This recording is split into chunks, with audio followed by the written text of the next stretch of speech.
नमस्कार दोस्त, welcome back to my YouTube channel. दोस्त, आज मैं आप सबको दुनिया की सबसे ताकतवर हथियार के बारे में बताना चाहता हूँ। जिस चीज को दोस्त अगर एक बार आप समझ लोगे, एक स्ट्रॉन्ग माइंड सेट कर लोगे ना, दुनिया की कोई भी ताकत आपको किसी भी जगह पे हरा नहीं सकता।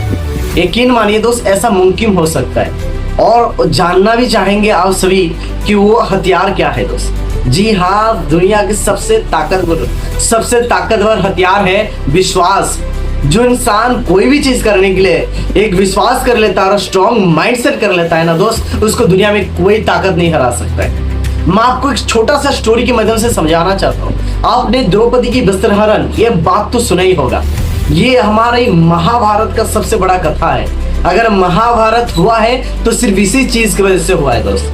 तो जब द्रौपदी का वस्त्रहरण हो रहा था ना, तो वहां पे जो उनकी पांचाली थे, वो सभी ने वो देख के खड़ा होके ये दृश्य देख रहे थे और ये गविता की तरफ से अपनी सर झुकाते हुए चीज देख रहे थे। मगर वो अपनी बात रख नहीं पा रहे थे, क्योंकि उन्होंने जो कार्य किए थे जिसके वजह से द्रौपदी का हरण हो रहा था, मगर उसने कुछ नहीं कर पा रहे थे।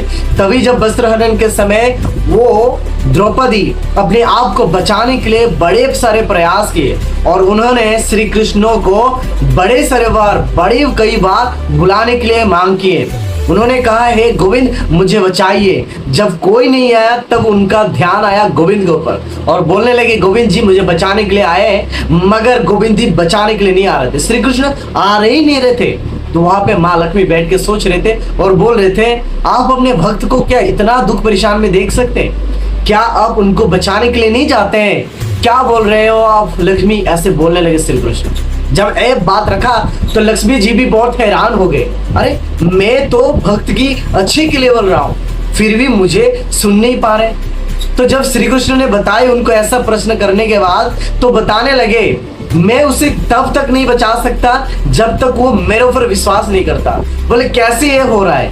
क्यों विश्वास नहीं कर रहे? आप उसके ऊपर विश्वास नहीं कर पा रहे कि वो क्यों विश्वास नहीं कर रहा है? तब उन्होंने बताया, अगर विश्वास होता तो वो अपने हाथ को ऐसे रख के अपने आप को बचाने के लिए कोशिश नहीं करता, वो अपनी दोनों ही बाजू को छोड़ देता और हे गोविंद करके मुझे बुलाता। और मेरे दोस्त, कुछ क्षण के बाद उन्होंने अपनी हाथ बाजू को छोड़ के गोविंद के नाम पे उन्हें जब बुलाने लगे, तब गोविंद ने, श्री कृष्ण ने इतनी सारी वस्त्र देने लगे कि उनका वस्त्र हरण हो नहीं पाया। तो मैं बताना चाहता हूँ दोस्त, ये चीज हुआ जब उन्हें विश्वास किए। क्योंकि पहले जो काम कर रहे थे, पहले जब उन्होंने गोविंद की मांग कर रहे थे, गोविंद को बुला रहे ना, तभी वो विश्वास कर नहीं रहे थे, कभी विश्वास कर नहीं रहे थे। क्योंकि अगर विश्वास होता तो अपने उनकी हाथ ऐसा नहीं होता। उन्होंने क्या किए, हाथ जब छोड़ दिए बाजू को और पूरी विश्वास से मन से उनको बुलाया, तब भगवान आया। तो याद रखना, अपने काम पे पूरी विश्वास और लगन से करिए।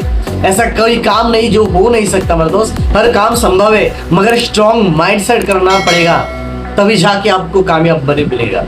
बाकी थैंक यू दोस्त।